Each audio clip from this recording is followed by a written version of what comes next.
Você tava falando, você era um garoto tímido, Marcelo? Você veio de Salvador pra talvez, cá? eu não sei se a palavra era tímido. Solitário. Assim, eu era um menino deslocado, eu não me dava bem com grupos, assim, eu tinha dificuldade. Preguiça também, Lili. Não, cara, eu não sei o que é, era algo muito mais instintivo do que propriamente uma postura racional. Eu era uma criança, pô, ou eu gostava ou eu não gostava, né? E na maioria das vezes eu não gostava. O que é que eu gostava? Eu gostava dos discos dos Rolling Stones, dos discos de Elvis, dos discos do Animals, dos Beatles, de Little Richard, que foi o primeiro disco que eu fiz meu pai me dar de presente. Legal. Mas eu não tinha com quem compartilhar. Seu pai não via Não, muita meu pai música? não. Meu pai era só trabalho. O dia que eu botei Jimi Hendrix, Nossa. Electric Ladyland na vitrola. E o disco começa com a simulação, quer dizer, simulação ou não, de um ato sexual, né? E meu pai ouvindo aquilo, né? E aí o nome do disco é And the Gods Make Love, né? E os deuses fizeram amor.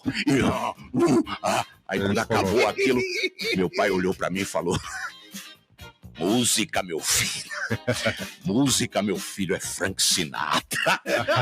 Aí você vê o hiato que havia entre você e ele. O que ele esperava de uma música, naturalmente, ele era de uma época do romance, né? Do romantismo hollywoodiano, de Ava Gardner, de Dean Martin, de Clark Gable, de toda essa gente que criou esse universo romântico. O noir veio depois, né? O noir veio depois do romance. O romance foi fabricado por Hollywood porque os garotos bonitinhos, loirinhos, olhos azuis, 18 anos, tinham que ir pra guerra. Né? Eles tinham que ir pra guerra. A Segunda Guerra. A Segunda Guerra, porque o medo era que Hitler, que já tinha derrubado a Polônia, já tinha derrubado a França, que ele conquistasse tudo mais. Então, o que fez Hollywood? Que, como os americanos tinham que ir para outro continente, criou-se para quem ficou a ideia glamorizou o negócio. Do amor. Né? Então você tinha aqueles musicais da Broadway fantásticos, né? Com Gene Kelly, com Fred Astaire, bailando, porque aqueles caras tinham o dom da dança. Caía um prato no filme e começava todo mundo a dançar, né? Não tinha sentido nenhum, né? Mas era muito... Mas veja bem, você pode até dizer que visualmente talvez fosse um pouco... usando uma terminologia atual, um pouco cafona.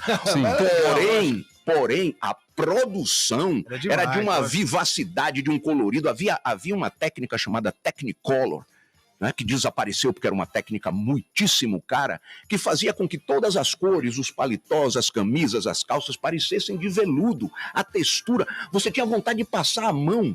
Isso não é possível que se consiga. Eram quadros. Você estava diante.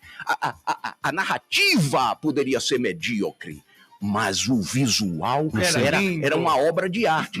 Então, com essa história do romance, varreu-se a ideia de que os meninos não tinham que se jogar embaixo da carteira por causa da ameaça da bomba, porque todo dia, na hora do recreio, tinha um treinamento. As crianças eram obrigadas a se jogar debaixo das cadeiras e das carteiras, de onde quer que elas estivessem próximas. Tal o medo da ameaça da bomba. Quando os meninos que não morreram voltaram para casa, as namoradas já estavam com outro, as mulheres já tinham dado um pé na bunda dos maridos, e então viu-se, diante da quantidade de gente doente, aleijada, cega, que voltou, que eles estavam sendo vítimas de um engodo. E aí alguns diretores, Billy Wilder, né, Jacques Tourneur, esses caras começaram a mudar a temática de Hollywood e colocar isso que você falou. O que viria a se chamar de cinema noir, de filme noir, que na época ninguém sabia o que era filme noir. Na época era o seguinte: vamos parar com essa bobagem de musical e vamos fazer um filme onde exista uma dicotomia, não exista mais, essa dicotomia entre o bem e o mal. Vamos fazer filmes onde o bem e o mal morem lado a lado, às vezes até na mesma casa, né? Então aqueles ângulos estranhos, né? aquela sombra, meio rosto, a chuva caindo, aquela desesperança, aquelas mulheres lindas, fatais, que acabavam com a vida do cidadão. O cara casado com 2 filhos, ia trabalhar todo dia.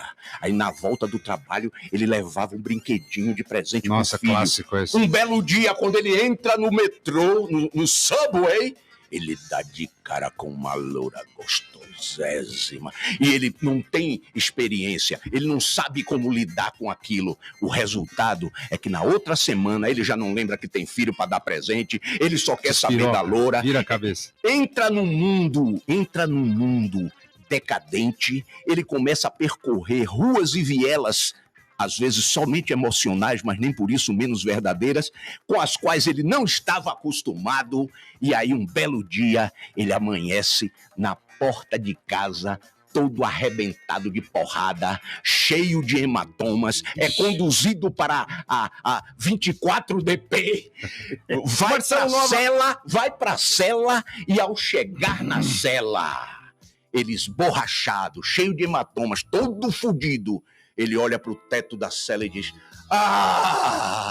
mas aquela Xoxotinha